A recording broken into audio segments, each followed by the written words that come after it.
মালিকদের vote boycott হচ্ছে হবে। পৌর করের বিরুদ্ধে গৃহ মালিকদের ভোট বয়কট হচ্ছে হবে।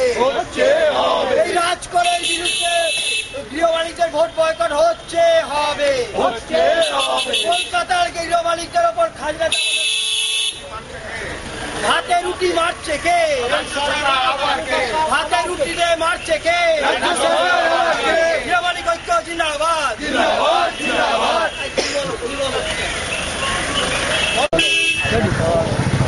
আজকে যে গৃহ মালিকদের ওপর যে 22 রকমের কর চাপানো হয়েছে তার প্রতিবাদে সারা পশ্চিমবঙ্গ জুড়ে গৃহ মালিকরা ভোট বয়কটের ডাক দিয়েছে।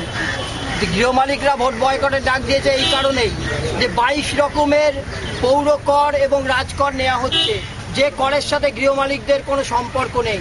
যেমন হাওড়ার ব্রিজের কর, এই হাওড়া ব্রিজের কর গৃহ মালিকদের থেকে নেওয়া হচ্ছে, কিন্তু হাওড়া ব্রিজের কোনো রকম সম্পর্ক নেই গৃহ মালিকদের। যা গাড়িওয়ালাদের সম্পর্ক সেটা বাড়িওয়ালাদের ঘাড়ে চাপিয়ে দেওয়া হচ্ছে, মানে অনেকটা উদরপিণ্ডি বুদর ঘাড়ে। কারণ হচ্ছে যাদের কর তাদের থেকে না নিয়ে এটা বাড়িওয়ালাদের থেকে নেওয়া হচ্ছে।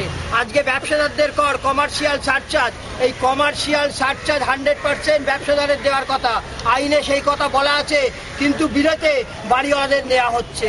আমরা এর প্রতিবাদেই ভোট বয়কটের ডাক দিয়েছি।